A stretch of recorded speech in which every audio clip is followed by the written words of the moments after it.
sur Benghazi en Libye en juin 2011, j'étais dans cet avion et sur la route de Benghazi, Karim Wade qui nous accorde une interview qui vous attaque, hein, parce que vous parliez de transparence dans la gestion des affaires publiques. Dans cette interview que nous avait accordée dans cet avion présidentiel, il disait que Cheikh Tidiane Gadio, qui se fait opposant maintenant, après avoir bénéficié de fonds libyens, de fonds de Kadhafi.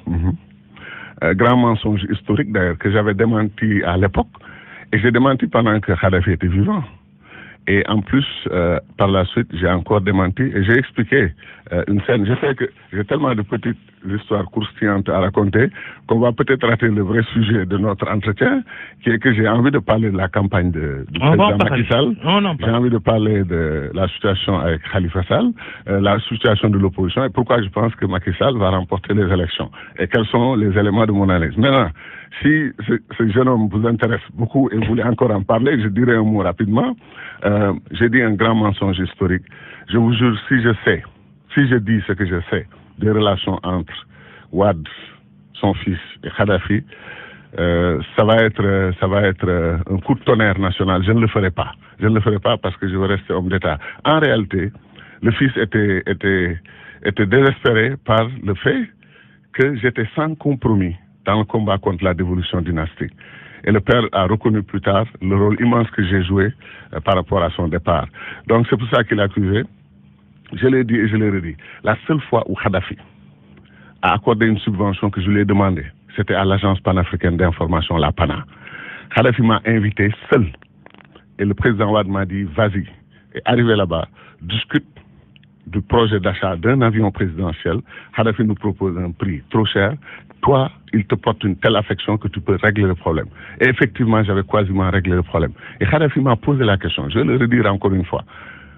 Il me dit, tu es le seul ministre africain ou leader africain que je rencontre qui ne m'a jamais demandé un franc, $1, disons. Il me dit, nous, on pense qu'après Wade, ça doit être toi. Je dis ça comme un musulman. C'est une révélation que vous faites? Non, par rapport à quelqu'un qui est décédé, n'est-ce pas? Non, j'ai raconté ça déjà. Et il me dit, sur cette base, comment est-ce qu'on peut te préparer? Qu'est-ce que je peux faire pour toi? Beaucoup de Sénégalais m'ont dit, mais comment est-ce que, par rapport à une telle offre, tu t'es débiné? J'ai dit au président, au guide Kadhafi, je vous estime beaucoup, j'estime beaucoup le président Wade, il est en forme, il mène son combat, je ne veux pas participer à la planification de quoi que ce soit concernant l'après-Wade. Ce n'est pas mon intention, ma loyauté à lui est à 100%. Ma fidélité à lui est à 100%. Je ne veux pas parler de cela. Et j'ai changé le sujet encore une fois sur l'Agence panafricaine d'information. Et il a pris. Et je vous donne une dernière information. Kadhafi a chassé tout le monde pour qu'on puisse parler. Et j'ai dit, mais, brother leader, si vous faites ça, on ne va pas comprendre. Vous ne parlez pas anglais. Il me dit, j'ai un anglais châtié. J'ai étudié en Angleterre. J'aime pas parler les langues coloniales, c'est tout. Et les gens sont partis, on a conversé en anglais. Donc, pour vous dire, le fils va raconter des histoires. Si un prédateur de la République que j'ai appelé Arsène Lupin une fois dans ma vie, c'est lui. C'est lui. En tout cas, Karim Wade et Khalifa Sall empêchés de se présenter à cette élection présidentielle dans quelques jours, dans 2 semaines. Vous avez fait 9 ans, vous avez été 9 ans chef de la diplomatie sénégalaise. Quelle image cela donne-t-il au Sénégal quand 2 grandes icônes de l'opposition sont emprisonnées et privées de leurs droits politiques? Alors, il y a 2 problèmes ici. Les affaires judiciaires, les affaires politiques et tout, ça marche dans tous les pays. Récemment, aux États-Unis, vous avez eu le combat de Trump pour mettre des juges conservateurs à la Cour suprême pour que demain, s'il veut revenir sur l'avortement, sur certains droits acquis, qu'il puisse avoir des gens qui vont les défendre. On a même vu un juge nommé par Trump qui a subi l'interrogatoire le plus humiliant de l'histoire des États-Unis. Les gens lui ont demandé c'est quoi, par exemple, une cour d'appel, il ne savait pas. C'est quoi faire un appel d'une décision de justice, il n'avait aucune idée. Est-ce que vous avez dirigé un procès? Non. Est-ce que vous avez jugé une seule fois? Non. Et le monsieur était candidat du président des États-Unis. C'est pour vous dire que c'est des affaires complexes. Personnellement, je pense que nous avons depuis le père Kéba Mbaye, que Dieu bénisse son âme, nous avons une des plus belles institutions judiciaires du monde.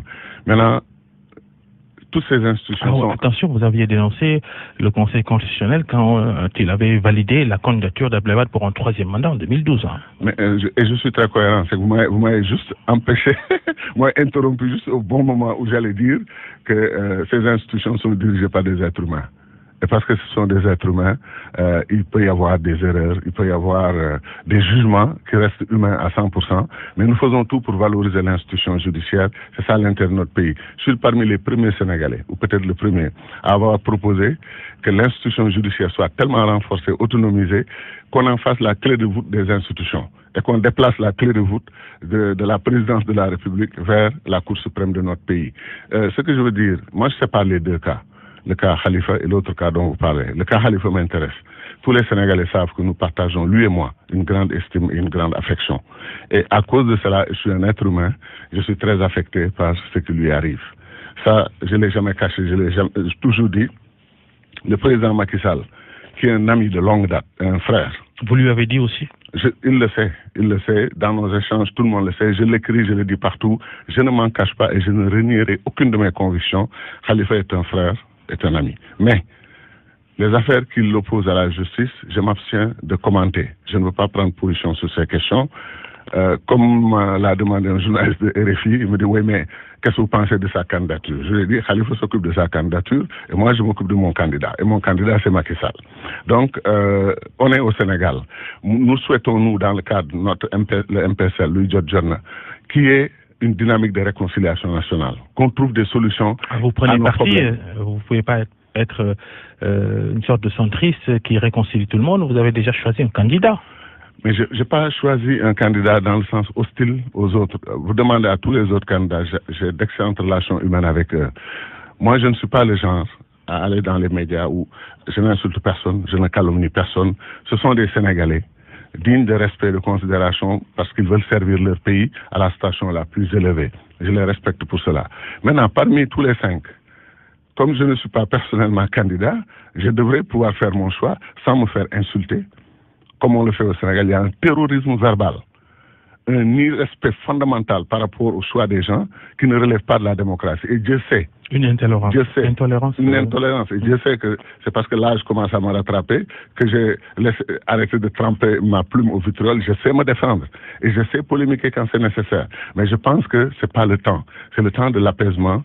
C'est le temps où j'ai le droit de prôner la réconciliation nationale. On ne peut pas être neutre en politique.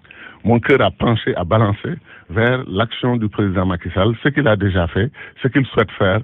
Et je sais que Macky Sall 2019 sera forcément différent de Macky Sall 2012, pour la simple raison que Macky Sall 2019, c'est Macky Sall 2012 plus 7 ans d'expérience, 7 ans de difficultés, 7 ans de réussite, 7 ans de problèmes. Je pense que c'est un homme qui s'est transformé au contact du pouvoir, qui va gérer notre pays, et il est inconcevable que les élites de ce pays l'isolent, s'éloignent de lui et continuent à le critiquer en parlant et de son entourage, en parlant de certaines autres questions. Pourquoi ne pas apporter notre contribution dans la diaspora? On a les plus grandes sommités intellectuelles, les plus grandes compétences du monde venant du Sénégal ou vivant au Sénégal. On peut faire un excellent travail ensemble. Ce que le président Macky Sall a commencé, à mon avis, il y a des choses que nous pouvons saluer, sur lesquelles nous pouvons porter des appréciations positives. Il y a des choses à améliorer, il y a des choses à changer. Et j'espère que, travaillant avec lui, il fera comme le président Wade un moment, il ne comptera sur moi que pour la vérité. Abdoulaye Wade qu'on va surveiller, hein, le président Wade, l'ancien chef d'État. On va voir s'il va changer de décision et donner une consigne de vote. Pour lui, il ne doit pas y avoir élection. C'est sa position en ce moment. En revanche, pour Khalifa Sall, dont on vient de parler, c'est fait. De sa cellule de la maison d'arrêt de Rebeuss, l'ex-maire de Dakar appelle à voter Idrissa Seck. Ça va peser ça sur la balance, cher Tidiane Gadio. Vous savez, en politique, je crois que tout geste important crée une donne. Le problème, c'est de peser la donne. Est-elle extrêmement importante? Peut-elle changer le cours politique ou pas? Je vous dis ma théorie, Babacar, elle vaut ce qu'elle vaut. Un président, ce qu'on appelle incumbent president, c'est un président qui demande un deuxième mandat, donc qui a déjà dirigé. Quand il va aux élections et quand il n'a pas un bilan catastrophique, ce président a il part avec 50% dans sa, disons, dans son sac, pour ainsi dire, et il lui reste ou à baisser ces 50% par une très mauvaise campagne, par des promesses auxquelles les populations ne croient pas, ou à augmenter 50% de 2 points, 3 points, 5 points, 10 points, selon la qualité de sa campagne et surtout les perspectives qu'il offre aux populations. Honnêtement, je pense que le président Macky Sall est dans une très très bonne marge de progression par rapport aux acquis de départ qu'il a présentés au peuple sénégalais. Et je pense qu'il va remporter les élections. La donne, pour moi, n'a pas tellement changé pour plusieurs raisons. Le choix de Khalifa est plus un choix de raison, clairement, qu'un choix de cœur. Il n'y a pas que lui, hein. Dans ce soutien à Idrissa Seck, vous le savez aussi bien que moi, on peut y ajouter les autres. Malick Gakou, Abdoul Mbaye, Mamadou Diop Decroix, Mamadou Lamine Diallo, Moustapha Guirassy, Cheikh Bamba Dièye, entre autres. Il y a du monde chez Idrissa Seck, là. Mon ami Malick Gakou, très tôt, il a pris position, c'était clair. Beaucoup d'autres de ses amis que je fréquente, avec qui j'ai de très bonnes relations, sont venus un peu ou entraînant le pas, ou sont venus à partir d'un certain moment. Je pense qu'ils se sont coalisés, honnêtement, autour d'un candidat qu'ils ont peut-être considéré comme leur candidat par défaut. Ce n'était pas leur choix fondamental. Et ça pose beaucoup de problèmes. Vous savez, ce genre d'alliances et de pactes, j'en ai surveillé un peu en Afrique, de grandes alliances, de grandes coalitions de ce genre. Parfois, il y a des secrets bien gardés, ce qui est normal, parce que c'est un pacte. Parfois, on ne sait pas exactement sur quoi porte l'accord fondamental. Est-ce qu'il y a un accord déjà de gouvernement? Est-ce qu'il y a un accord pour faire un demi-mandat et éventuellement organiser de nouvelles élections? Est-ce que c'est en réalité une coalition pour organiser une transition, sans jamais utiliser le mot transition, parce que le Sénégal a des institutions peut-être qu'ils estiment solides et qu'ils ne veulent pas parler de transition? Je dis qu'il y a beaucoup de choses que l'on ne sait pas, plus que ce que l'on sait. Mais tant que c'est fait de façon pacifique, nos compatriotes ont le droit de se regrouper, de s'organiser. Si l'opposition pensait tout le mal du monde du régime en place, qu'est-ce qui les a empêchés d'éviter d'avoir 26 candidats contre un seul candidat et de se retrouver après avec 4 candidats encore en train de compétir contre Macky Sall? Qu'est-ce qui a empêché le regroupement fondamental autour d'un seul objectif? Le départ d'un régime et l'arrivée d'un nouveau régime. Qu'est-ce qui les a empêchés de se regrouper autour d'un personnage emblématique qui pouvait porter? Personne d'entre eux ne croit l'autre capable de les diriger. Nous sommes au Sénégal. 80 et quelques personnes avaient retiré leur dossier de parrainage pour préparer leur candidature à la présidence. Les Sénégalais sont arrivés à un niveau de crise qu'il faut vraiment diagnostiquer au plan psychologique pour voir ce qui se passe. Chaque Sénégalais pense qu'il est ou le meilleur ou la meilleure et que c'est lui ou elle qui doivent diriger ce pays. Et donc les ententes deviennent extrêmement difficiles. Ce qui fait que je pense que Macky Sall, avec une forte coalition, avec quand même des figures comme Moustapha Niasse, comme...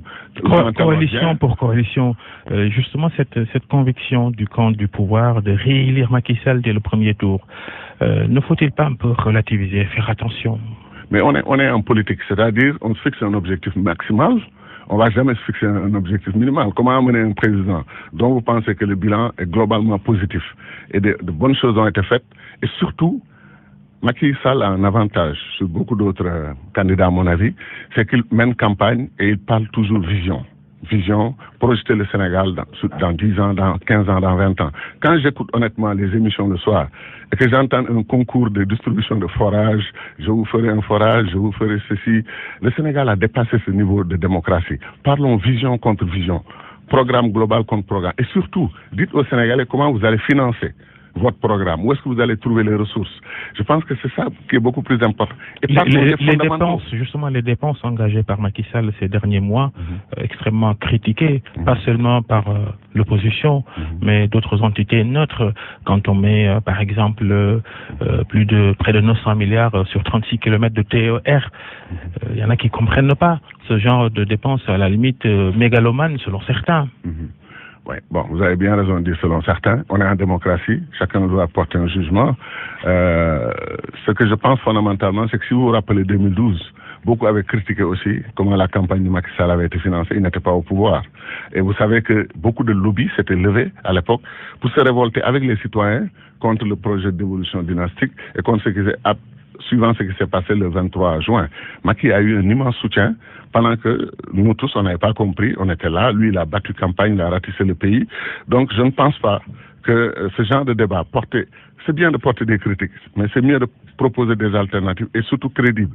Mais si on fait le tour du pays pour dire on vous a pas fait de forage depuis, moi je vous ferai un forage, le Sénégal a dépassé les forages, les moulins, etc. On est très avancé comme démocratie.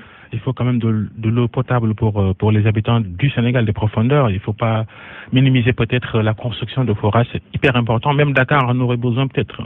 Non seulement ça, je suis tout à fait d'accord avec vous. On ne s'est pas tellement compris. C'est-à-dire les services de base. Je suis un grand combattant, vous le savez, quand je parle des fondamentaux du développement, en disant que notre pays n'ira nulle part si la révolution agricole n'est pas faite, si les Sénégalais ne mangent pas à leur faim, si nos enfants vont à l'école primaire, le ventre vide. Donc moi, je suis encore plus terre à terre au niveau du fait que les fondamentaux de développement sont des préconditions. Vous disiez tout à l'heure que tous ceux qui soutiennent par exemple Idrissa Seck, qui était candidat mais recalé, se sont engagés auprès de lui par communauté de vision.